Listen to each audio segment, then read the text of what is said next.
Gordon, why don't you take, oh, okay, thank you.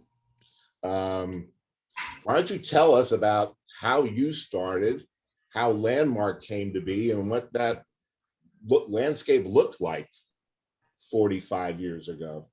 45 years ago, where'd that time go? It flies by so fast. I've got something in front of me here that says the meeting is being recorded. That's supposed to stay on there? Yeah, you just click on it and say you're okay with being recorded. It says, got it. We'll hand out royalties later. I gotcha. So I was working at a local bakery called DiCarlo's Bakery, owned by the Hostess Baking People, which is quite a large name.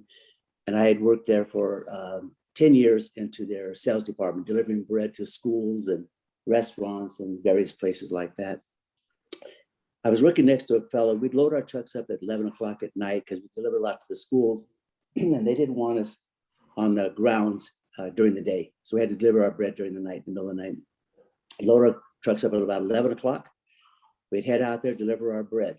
Then I'd come back after delivering bread.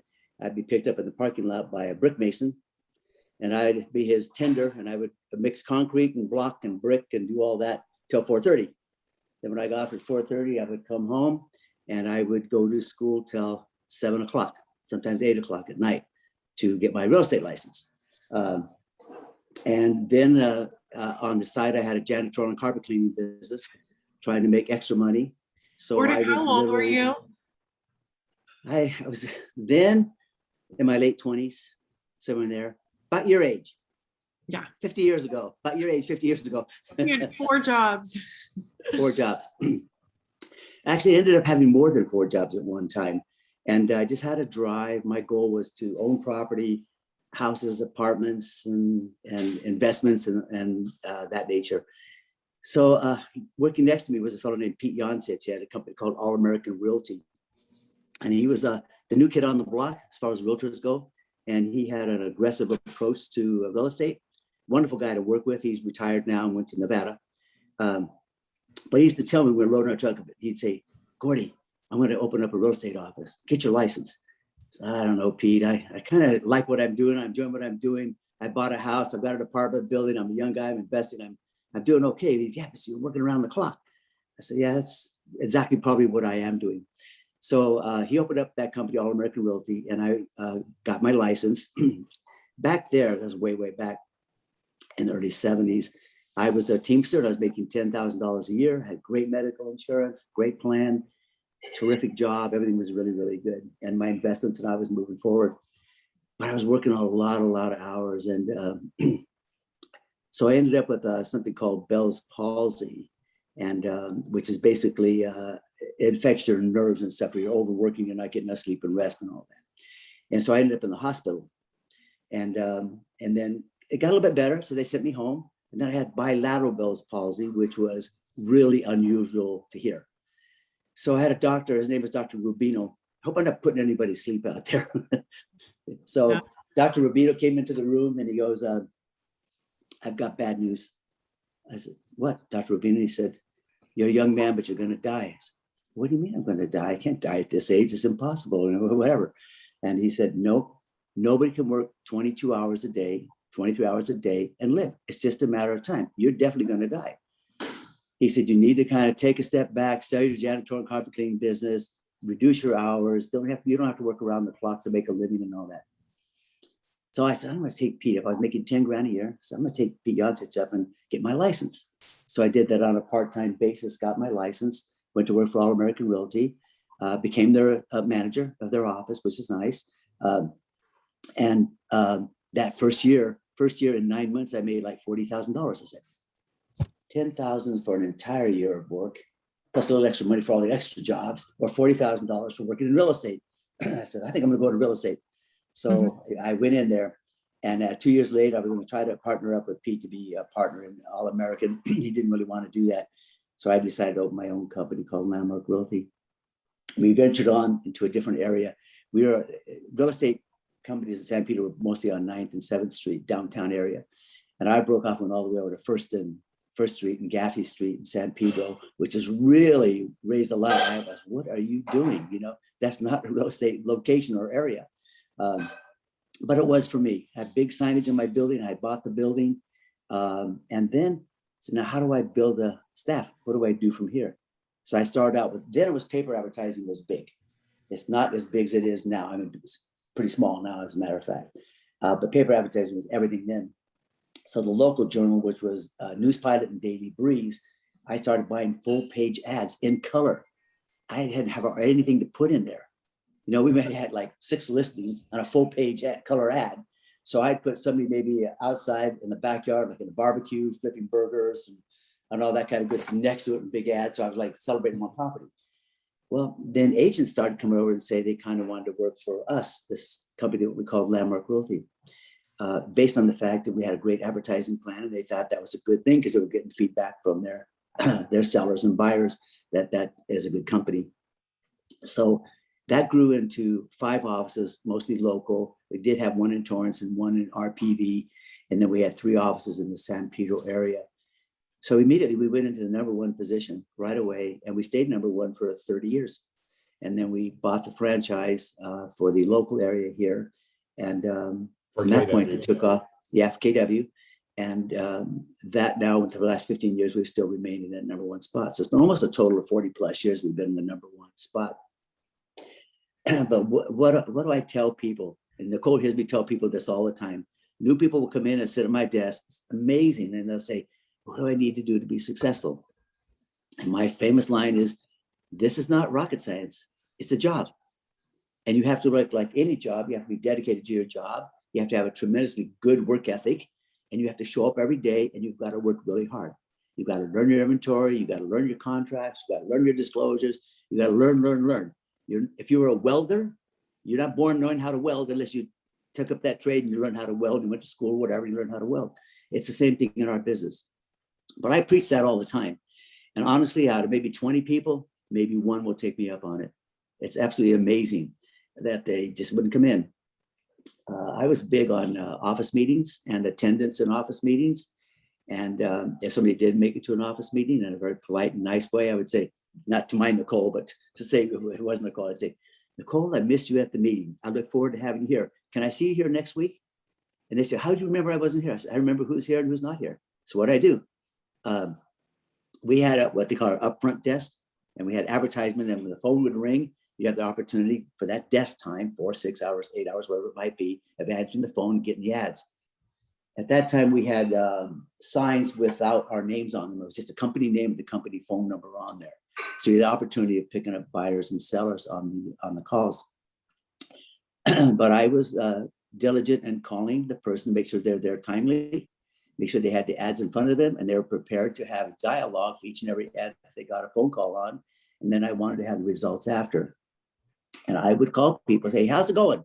Getting any calls today? What'd you pick up? What are you doing? How are you doing it? Whatever.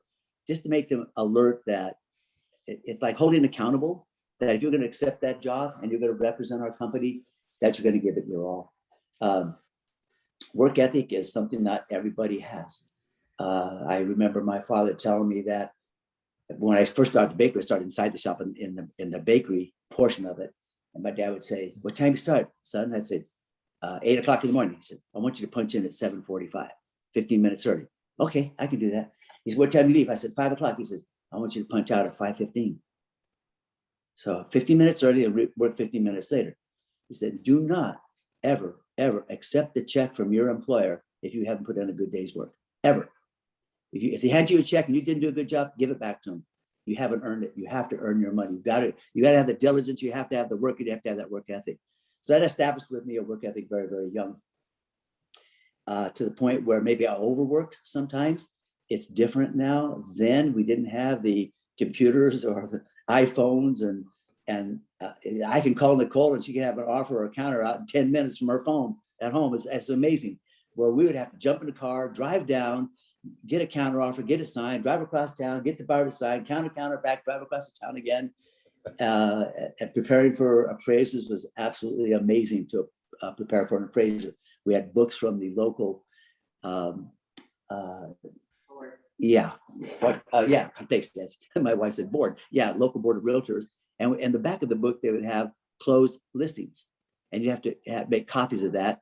and then meet the appraiser there. So it took time to go in, get the books, look through the books, find the ones that match your property, make copies of them, meet the appraiser out there. But now you can go on in a half an hour, 20 minutes, you can have all your appraisers information ready like right away. So the world has changed, but my work ethic has not changed.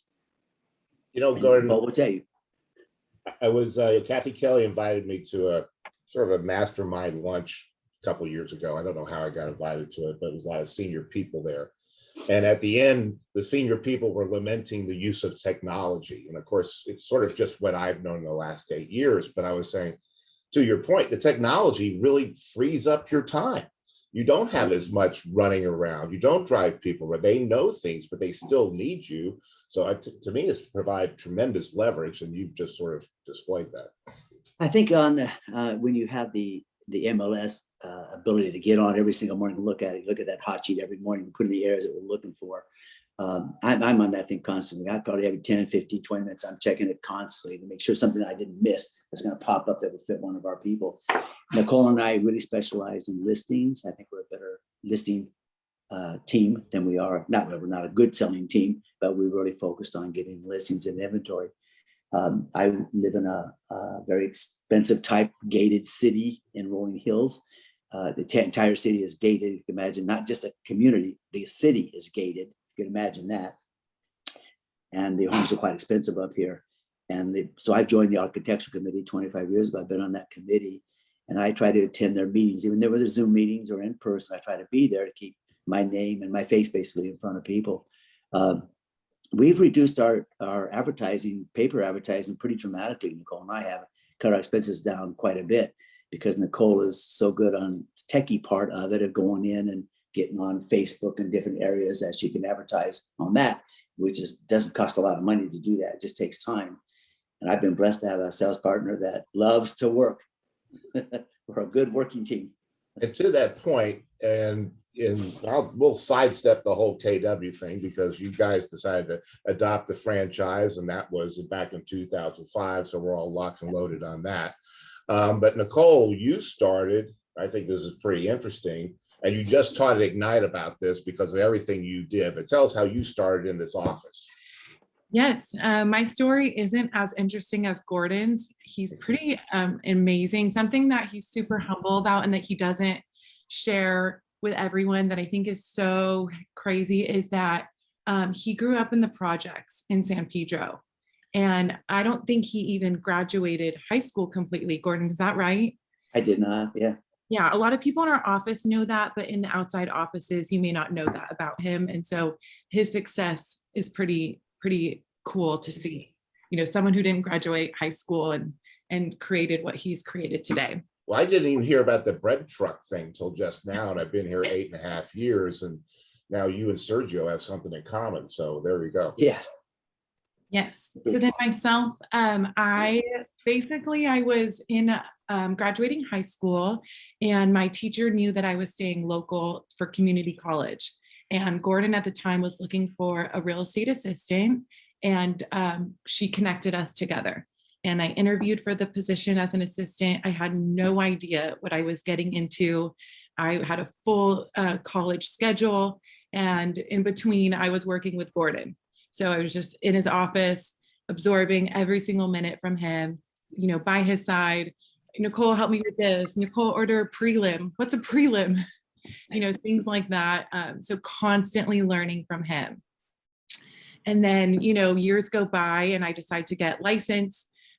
Gordon was pretty huge on that. Like, just get your license. You know, what's the worst that could happen? And then, you know, that increased my responsibilities. I was able to do showings, open houses. I could start talking to the clients more and more and managing clients. And then eventually that led into becoming a sales partner with Gordon. It's been about 10 years, you know, to get to this position and just learning by his side every step of the way. And during that time, though, you just weren't learning craft, you were doing stuff. What were you doing? Yeah, I started out majority of doing marketing for the team.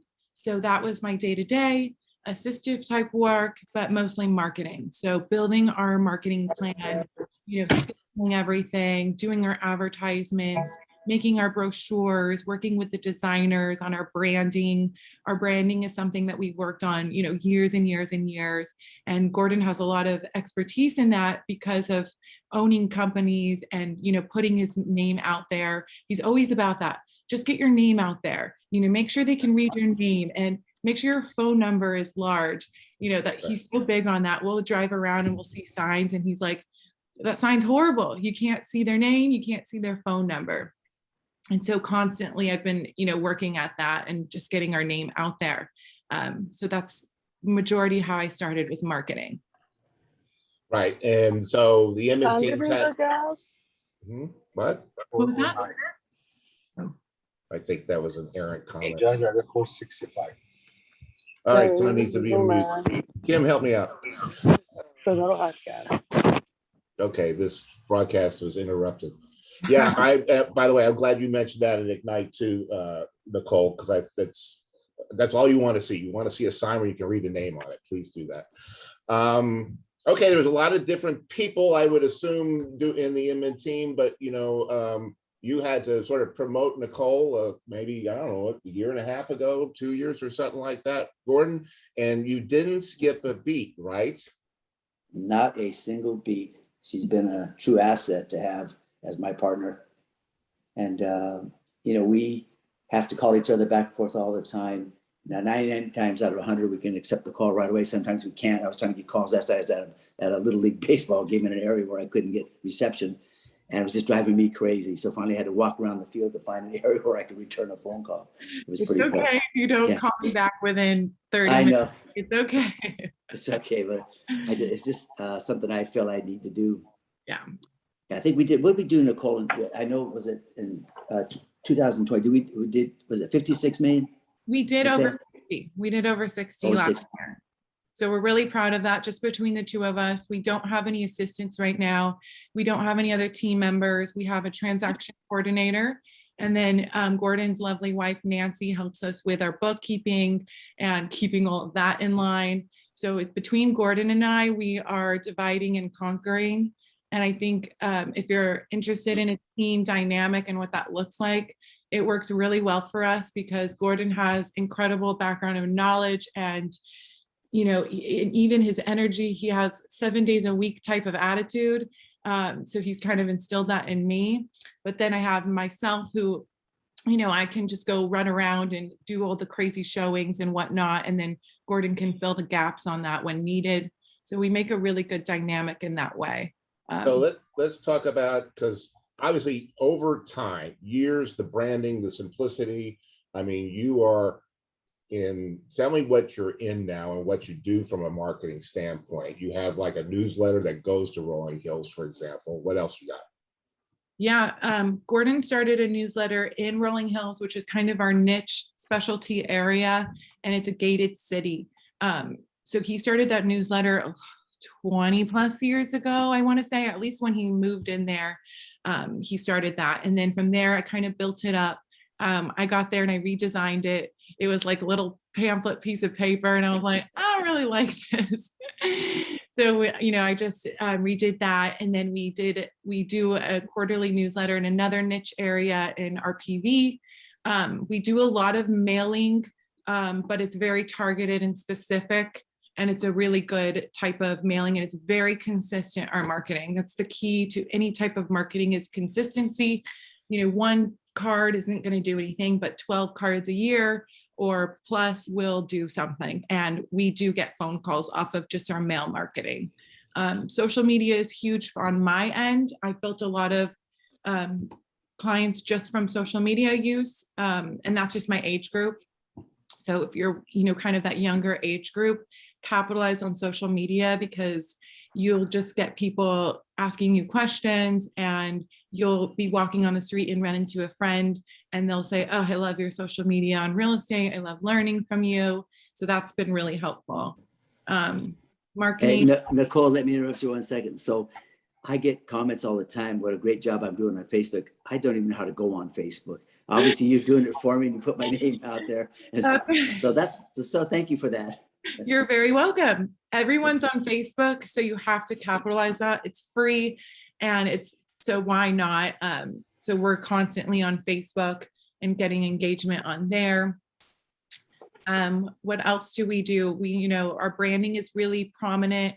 We do have bus benches around town, kind of old school marketing, but you know what? It works. We have people say, "Oh, I saw your bus bench, Nicole," or, "Oh, that's pretty cool. You have that on 25th Street," so it works. It's an old school type of marketing, and it's just, you want But it's consistency beats creativity every time, which is one of our favorite phrases around here. So tell everybody what you do. And, you don't start from scratch to where you are now. It goes over time that things were developed. Somebody asked in the chat room how you distribute the newsletter.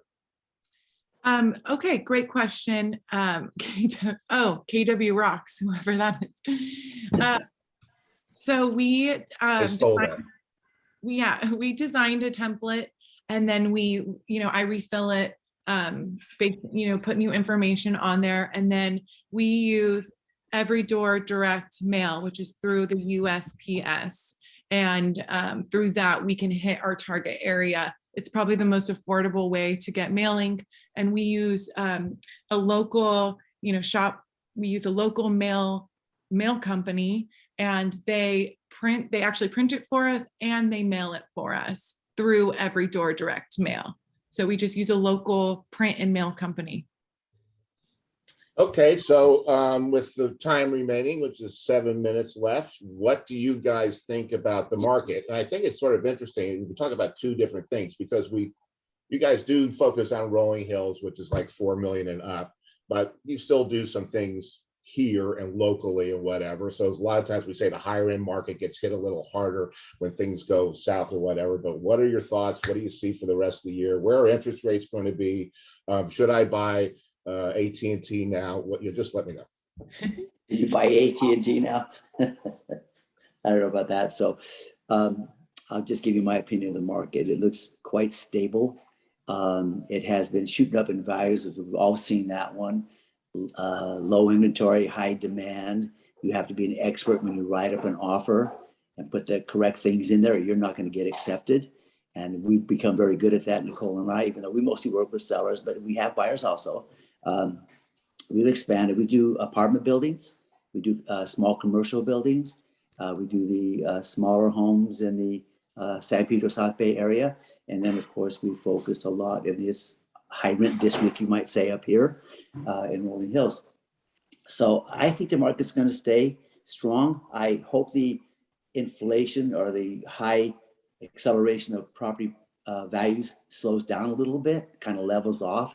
It's a little bit crazy, so we can keep it affordable for a lot of different buyers. I know Nicole's been showing in all different price ranges. I think you're in the Valley, I think this weekend, showing, was it condos, Nicole? Yeah. Yeah. So anyway, so I think the market's going to stay strong. Of course, I'm always an optimist. I'm never a pessimist about anything. Just don't live my life that way. And I have personally through just about every type of cycle you can think of. I can remember when the interest rates were 18, 20, 22%. We did all-inclusive deeds of trust, land contracts to survive.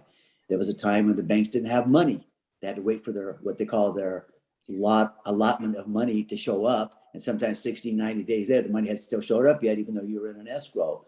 We went through that stuff. So right now, it's just really, really good. Rates are good. Buyers are strong. I have no idea where all this money's coming from. I honestly don't. We have multi-million-dollar properties that are selling cash. Wow, $5 million properties that sells all cash. Crazy, But we see that all the time, Nicole. A lot of money out there. Yeah, that's right. Gordon is definitely the optimist on things, and that's what I've enjoyed.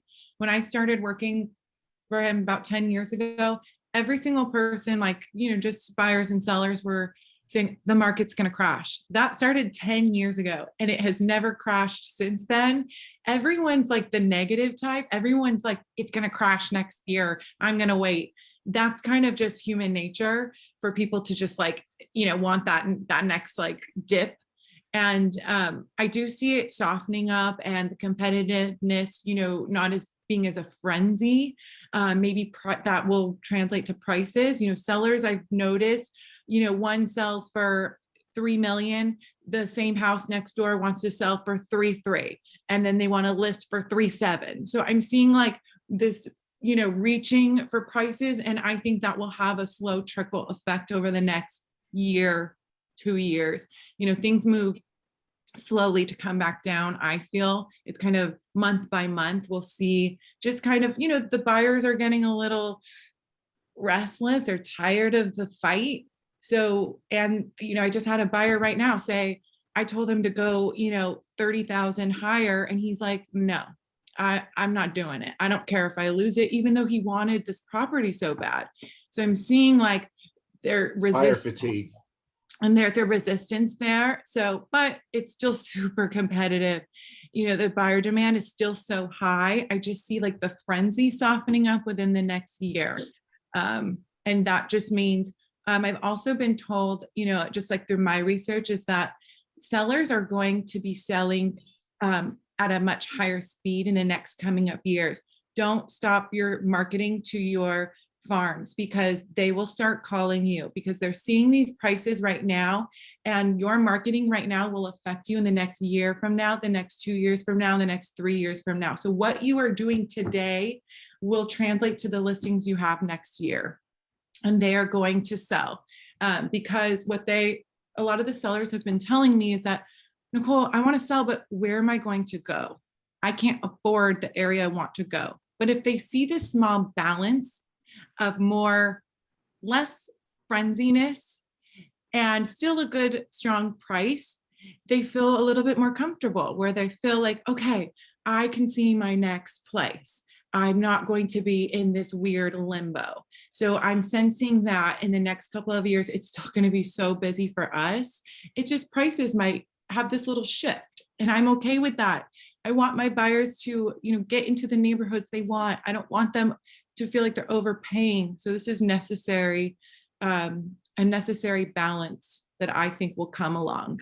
Nicole, I like the one when a buyer says, I'm going to wait another year and save more money.